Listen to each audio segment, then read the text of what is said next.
Assalamualaikum warahmatullahi wabarakatuh. Kembali lagi bersama Dimin Channel. Oke, jangan lupa ya tekan tombol like, komen, subscribe, dan juga tekan tombol lonceng notifikasinya agar tidak ketinggalan kisah selanjutnya. Yuk lanjut saja kita ke cerita bab 13. Istri AA. Rosa sudah pulang dan kini Eja tengah berada di kamar utama bersama Alita. Mereka sudah bersiap untuk tidur. Wajah Alita masih merona ketika mengingat bagaimana Rosa terus saja memuji dirinya tadi. Dari keramahan, kecantikan, hingga masakan yang ia nikmati bersama Eja. Kamu ikut kursus, Lid? Masakanmu enak pisan. Udah lama saya nggak masak ala-ala Sundaki. Gius, kolot mah loba, pantangan hehe. Ternyata Mama Rosa kurkul juga. Duh, Nyonya, bisa aja. Alit mah cuma hobi aja, gak kursus-kursus. Alita yang sedang menyiapkan minum untuk dua orang itu ikutan menyahut ketika lagi-lagi dipuji sang mertua kontrak. Nanti kalau kamu mau punya istri lagi, carinya yang kayak si Alita ya. No, pintar masak, pandai, mengenyangkan perut suami. Bukan yang hobi, kelayapan terus. Aa, Alita rasanya berbunga. Bunga ketika mendengar penuturan itu. Tapi tunggu. Nyonya Rosa bilang kalau punya istri lagi. Emang Eja gak punya istri? Lid, Eja memanggil gadis yang sedang melamun itu. Iya, A. Alita mengerjap dan langsung menatap Eja. Ini buat kamu. Eja menyodorkan sebuah paper bag kecil kepada Alita. Apa A? Alita menerima paper bag itu dengan ekspresi heran. Itu HP buat kamu. Jadi nanti kalau aku, Kang, maksudnya kalau aku di kantor atau keluar kota lagi, kita bisa komunikasi. Bisa teleponan atau kirim pesan. Eja mendeskripsikan hadiah yang ada di dalam paper bag itu. HP, Alit gak ngerti cara pakainya. Seumur-umur Alit tidak pernah menyentuh apalagi memiliki benda tersebut. Nanti aku ajarin.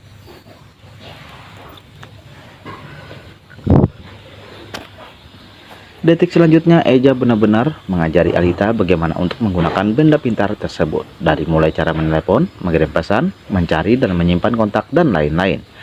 Sementara Alita hanya mengangguk-angguk pelan tanda mengerti apa yang Eja sampaikan. Oh, jadi Alit bisa ngobrol sama A lewat sini. Kalau kamu mau ngobrol tinggal telepon. Tapi kalau mau kirim pesan tinggal ketik aja di sini terus kirim deh. Kirim kemana A? Ya ke aku. Maksudnya kamu tinggal sentuh bagian ini aja. Nanti pesannya langsung terkirim ke HP aku. Nih aku contohin lagi. Au A A. Eja Mayoni sabar pisan. Canggih dulu mah. Kalau mau kirim pesan teh pakai surat dah. Terus harus pakai kantor pos. Iya itu kan dulu. Kalau sekarang udah beda zaman. Kamu bisa kirim pesan teks, voice notes, atau langsung telepon aku. Mau video call juga bisa. Nih tinggal sentuh icon ini.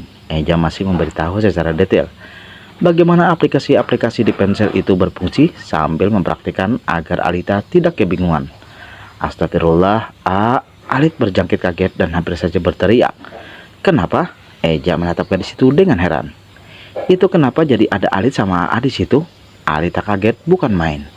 Karena setelah Eja menyentuh ikon video call itu, tiba-tiba saja ada gambar dirinya bersama Eja di sana. Ya ampun Lid, kirain apa? Eja jadi ikut-ikutan kaget karena suara Alita yang cukup nyaring. Nyaring itu keras. Gadis itu memang selalu ada-ada saja. Ini namanya kamera. Gini nih, kamu bisa tangkap gambar apapun kalau nyentuh tombol ini. Cekrek, cekrek, cekrek. Eja mempraktikkan lagi bagaimana kamera itu berfungsi. Mencontohkan dengan sengaja mengambil foto mereka berdua. Nah, kalau yang ini video. Tahu nggak video? Eja bertanya lagi dan Alita hanya menjawab dengan gelengan kepala. Besok lagi deh, ya aku ajarinya. Sekarang aku ngantuk. Sudahlah, yang penting Alita tahu bagaimana cara menelepon dan mengirim pesan saja sudah cukup. Makasih ya. Pasti beli ini, pasti mahal kan? Alita menatap sendu. Masih ingat dengan harga baju di mall itu.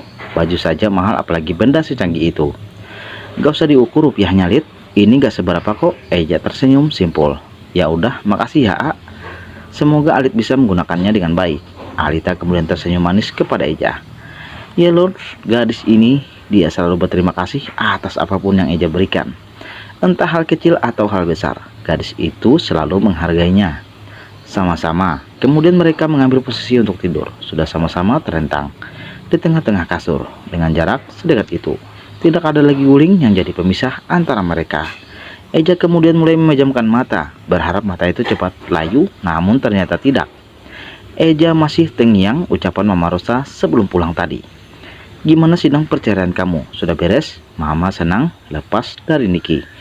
Ja, Mama harap setelah ini kamu cepat menikah lagi dan membalas sakit hati Mama. Buktikan kalau kamu bisa bahagia tanpa dia, Ja. Mama berharap kamu bisa secepatnya menikah lagi. Buktikan bahwa kamu bisa mempunyai anak." Kalimat itu terdengar sarkas, tapi itulah keadaannya. Tidak salah jika ibunya itu berharap dan berkata demikian. Ia juga pasti merasakan sakit hati yang Eja rasakan.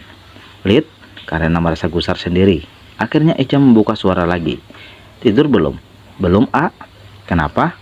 "A gak bisa tidur lagi ya?" "Masih haid?" tanya Eja sambil bangkit dari posisinya. Kini Eja duduk dan begitupun Alita. "Sudah selesai, A," jawab Alita malu-malu. "A punya satu permintaan sama kamu, boleh?" Eja menatap gadis itu sendu, berharap Alita mau mengobati hatinya yang gundah. "A, sejak kapan?" Eja menyebut dirinya. "A, biasanya kan aku." "Permintaan apa atau A? Kalau Alit bisa kasih, Alit pasti kasih." "A minta ini sebagai suami kamu. A harap kamu mau menuruti kemauan A." Dua insan itu saling menatap, saling menghela napas sebelum akhirnya Eja mengutarakan apa yang dia inginkan. "A mau kamu berhenti pakai kontrasepsi." Eja mengatakan itu dengan harapannya sangat besar. Ia bahkan menggenggam tangan Alita untuk meyakinkan gadis itu. "Tolong A, Lid, A mohon." "Tapi A, kalau Alit berhenti pakai kontrasepsi, nanti Alit hamil, bagaimana? Gimana nasib Alit nantinya?" Menjalani kawin kontrak ini saja, Alita sudah risau akan nasibnya kelak. Bagaimana ia kembali menjalani kehidupannya setelah kontrak itu berakhir? "A memang pengen kamu hamil. A bakal tanggung jawab. Jadi kamu gak perlu takut. Tapi A, Lid, percaya sama A." Eja semakin erat menggenggam tangan Alita. "Alita gak bisa A. Nanti Alit pasti dimarahin Kang Eman kalau melanggar kontrak. Alit takut A. Alit gak punya siapa-siapa. Alit gak mau macam-macam." Alita sudah duluan bergidik ngeri jika benar-benar ia melanggar kontrak itu. "A cuma buktiin kalau A gak mandul. A buktiin kalau A bisa punya anak." Eja masih memohon dengan tatapan nanar. "Kenapa A tidak menghamili istri A saja?" "Istri A?" "Iya, wanita yang A sebut waktu kesurupan itu. Pasti istri A kan kesurupan? Waktu A pulang larut malam itu. Kapan A kesurupan, Lid?" "Nikita." "A nyebut nama itu waktu kesurupan. Itu pasti istri A kan?" "Jelor, kapan aku kesurupan? Apa maksudnya saat aku mabuk malam itu?" Eja mendesak Alita untuk bercerita tentang mengapa gadis itu mengatakan bahwa Eja kesurupan. Tidak mungkin seorang Eja kesurupan, lagi pula saat keesokan harinya Eja mendapati dirinya. Kala itu, waktu itu Alit belum tidur karena nunggu A pulang. Terus tiba-tiba Alit dengar A teriak-teriak di tangga. Pas Alit samperin, A udah jatuh di tangga. Alita mulai bercerita kembali memutar ingatan sebenarnya sangat menakutkan dan menyakitkan tentunya.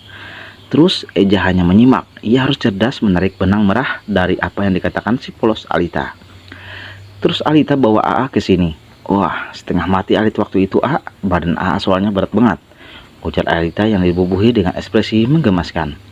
Iya terus, Eja belum mau menyela meskipun mode menyebalkan. Alita mulai on. Ia akan menjadi pendengar yang baik hingga Alita selesai bercerita. Alit boboin AA di sini. Terus habis itu Alit bukain sepatu sama dasi. AA malam itu.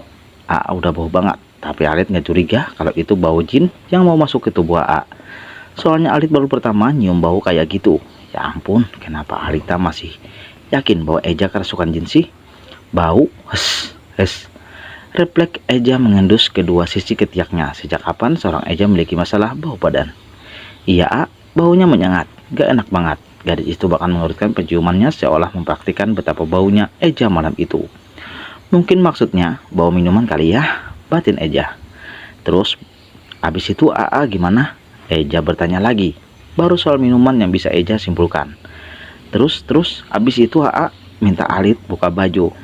Ekspresi Alit bahkan terlihat sendu. Gadis itu seolah kembali ke masa dimana saat kejadian itu terjadi.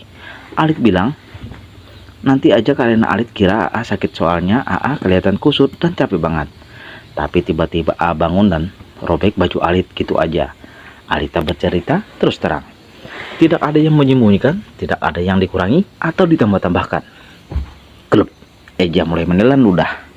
Sudah membayangkan apa yang terjadi selanjutnya. Apa Eja benar-benar hilang kendali waktu itu? Apa Eja menyakiti Alita malam itu? Pasti. Sudah pasti Eja menyakiti Alita. Bahkan ia sampai merobek gaun tidur milik Alita. Kenapa Eja jadi sekasar itu? AA bukain semua baju Alit termasuk baju AA juga. Terus kita melakukan itu lagi. Tapi maaf ya A, kalau Alit boleh jujur, Alit kesakitan banget waktu itu. Gara-gara jin itu, AA jadi kasar dan kayak monster. Alit sampai teriak-teriak kencang banget. Dan mungkin tetangga sebelah juga dengar. Cukup. Detik selanjutnya Eja langsung memeluk Alita sebagai permintaan maaf. Tidak sanggup mendengar hal yang lebih buruk yang sudah ia lakukan terhadap gadis yang tidak berdosa itu. Eja bahkan masih mengingat pagi itu saat ia mendapati Alita tidur di sofa dengan wajah pucat dan mata yang sembab. Maaf, gak apa-apa A, kayak gitu kan karena jin itu. Astaga Alita, baru aja mau bikin adegan melo, tapi kamu masih bilang Eja kesurupan jin. AA mabuk, bukan kesurupan Lit. Kenapa Eja ikut-ikutan berujar sepolos Alita sih? Apa mungkin Eja sudah tertular virus Alita si gadis purba? Mabuk? AA mabuk perjalanan ya? Ya Lord. Eja hanya mengelus napas. Sudahlah, tidak perlu dijelaskan apa itu mabuk dan kenapa ia mabuk malam itu. Toh, tidak penting juga daripada Eja darah tinggi dengan segala penuturan Alita yang polos, namun terkadang menyebalkan itu. Lit, boleh bikinin teh nggak? Kayaknya AA jadi nggak ngantuk deh.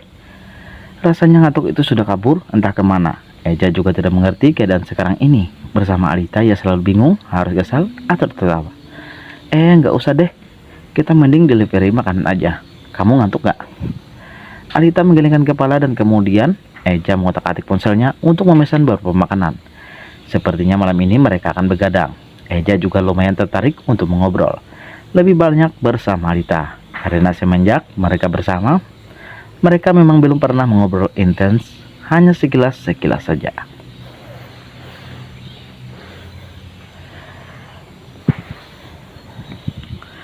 Sudah di karpet dengan meja kecil yang menyuguhkan beberapa loyang pizza, juga minuman. Mereka berdua lanjut mengobrol apa yang memang belum pernah mereka bahas.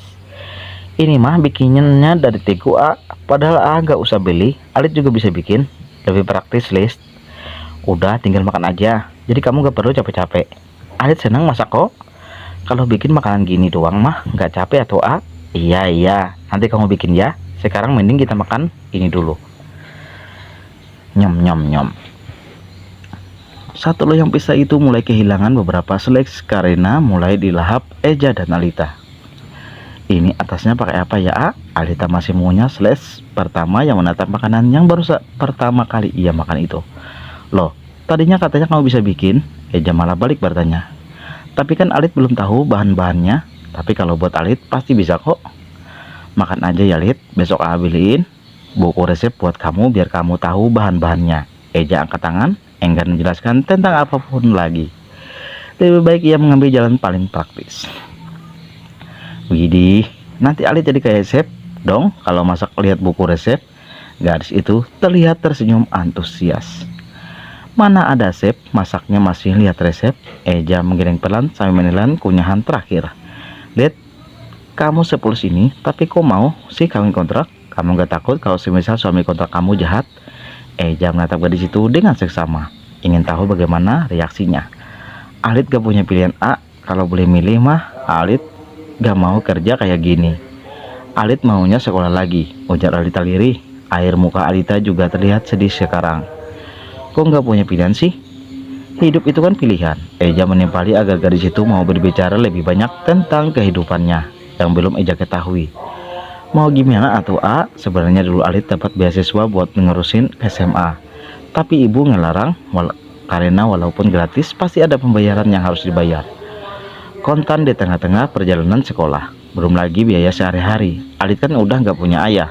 Ibu, maksudnya ibu tiri kamu?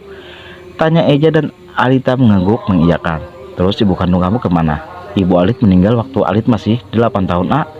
Ya ampun, kenapa bertanya hal itu sih? Kau kan tahu Alita yatim piatu. Alit terpaksa kawin kontrak karena Alit harus bayar hutang almarhum ayah A. Alit mas cuma bisa pasar aja waktu ibu ngajuin Alit buat kerja kawin kontrak ke Kang Eman. Jadi ibu dari kamu yang nyuruh buat kerja kawin kontrak? Tapi tunggu, kenapa kawin kontrak disebut pekerjaan sih? Eja tidak habis pikir. Mana mungkin hal seperti ini disebut sebuah profesi. Katanya sih jalan pintas A itu satu-satunya cara paling ampuh buat dapat uang banyak di kampung Alit. Seperti biasa Alita selalu berujar apa adanya. Jadi uang yang aku kasih buat mahar kawin kontrak itu buat bayar hutang ayah kamu? Enggak, itu aja A. Uang dari A itu dibagi-bagi buat Kang Eman, buat bayar hutang ayah, dan sisanya buat ibu sama Kak Amel. Terus kamu kebagian berapa persen? Alita nggak kebagian apa-apa A. Ibu sama Kang Eman bilang katanya nanti juga Alit pasti dikasih lagi A sama A. Alita tolong, jangan polos-polos banget lah. Kenapa harus jujur itu sih? Emangnya hutang ayah kamu berapa sih? Eja sudah mulai berapi-api dengan penuturan gadis itu. 10 juta A, jawab Alita apa adanya. Astaga, 10 juta. Padahal Eja memberikan mahar ratusan juta waktu itu. Sebenarnya kamu ini polos atau bodoh sih? Eja geram dengan semua cerita yang Alita katakan. Mana mungkin bisa seperti itu? Alita yang menjalankan kawin kontrak dan ternyata gadis itu tidak mendapat sepeser pun dari ratusan juta yang Eja berikan waktu itu. Dan bodohnya gadis itu masih bisa tersenyum menerima meskipun sudah diperalat. Udah takdir kali A, mau gimana lagi? Alit gak bisa nolak meskipun Alit gak mau. Ibu sama ayah juga pasti sedih ngelihat Alit kayak gini. Tapi mereka pasti tahu kenapa Alit melakukan semua ini. Alit harus berlapang dada menerima nasib ini. Gadis itu masih bisa tersenyum simpul meskipun jelas-jelas matanya berkaca-kaca. Dek. Seketika dada Eja terasa seperti dihantam sesuatu. Kenapa ia jadi merasa ikut-ikutan jadi penjahat dalam hidup Alita? Hati Eja rasanya tersentuh untuk merangkul wanita itu dari nasibnya yang gelap. Namun harus bagaimana memulainya? Eja juga belum tahu. Bersambung. Oke, sampai di sini dulu ya. Jangan lupa dukung terus channel admin ya dengan cara like, komen, subscribe, dan juga tekan tombol lonceng notifikasinya. Terima kasih. Assalamualaikum warahmatullahi wabarakatuh.